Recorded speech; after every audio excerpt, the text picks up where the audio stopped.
उत्तराखंड को देवभूमि कहा जाता है, लेकिन आज देवभूमि के लोग सड़कों पर उतरने को मजबूर हैं और इस मजबूरी का कारण है भ्रष्ट सरकार। जी हाँ, उत्तर प्रदेश और उत्तराखंड में इस समय बीजेपी की सरकार है और दोनों में जमीन आसमान का फर्क देखा जा सकता है।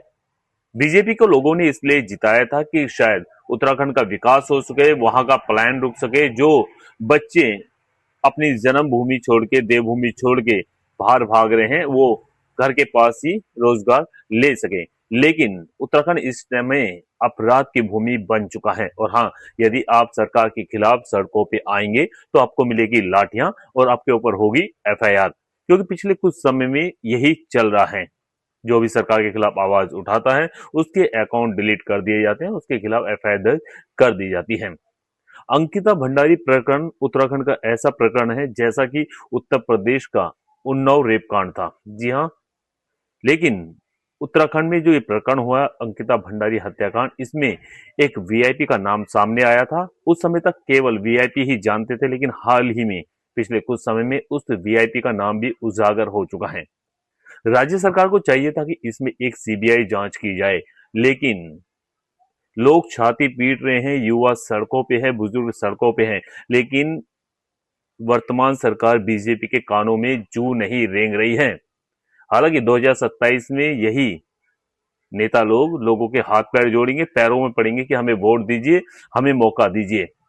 अब उत्तराखंड की जनता समझ चुकी है, उनकी आंख खुल चुकी है कि वो एक गलती कर चुके हैं मोदी जी के नाम पे। मोदी जी के नाम पे इन्होंने वोट दिए बीजेपी को, लेकिन भ्रष्ट लोगों को उत्तराखंड में बैठा दिया गया। जंगल लूटे जा रहे हैं, जमीनें लूटी जा रही हैं, नौकरियां भी लूटी जा रही हैं और जो बेटियां बच गई थी उनकी इज्जत भी लूटी जा रही है।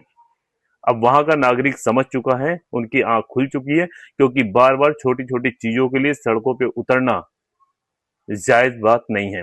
अब चाहे बीजेपी के मंत्री अग्रवाल के द्वारा पहाड़ के लोगों को गाली देना हो या ऋषिकेश में शराब के ठेके को लेकर लोगों का सड़कों पे आना ही क्यों ना हो, कई ऐसे मामले सामने आ चुके हैं जिसमें बीजेपी हमेशा अपराधियों का ही साथ देती नजर आई है।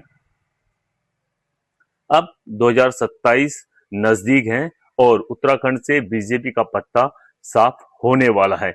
ये मैं नहीं कह रहा, ये वहां की जनता कह रही है, जिससे भी आप पिछले कुछ महीनों में, पिछले कुछ सालों में हुई घटनाओं के बारे में पूछे तो देहरादून खुद अपराध की राजधानी बन चुका है।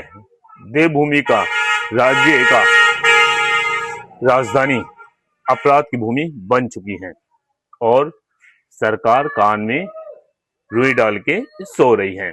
उन्हें कोई फर्क नहीं पड़ता कि आप छाती पीटो या रोड जाम करो या कुछ भी करो, उनके पास पावर है, वो आपको जेल में डाल सकती है, आपकी आवाज को दबा सकती है, अभिव्यक्ति की आजादी को खत्म कर सकती है।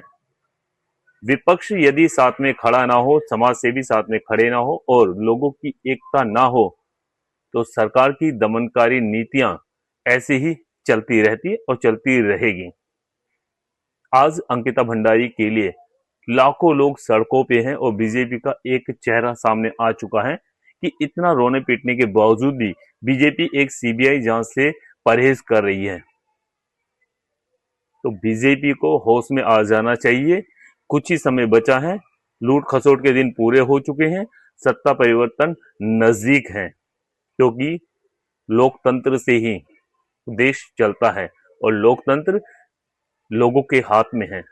To the people, for the people, by the people, इसी को डेमोक्रेसी कहा जाता है। जनता के द्वारा, जनता के लिए और जनता से।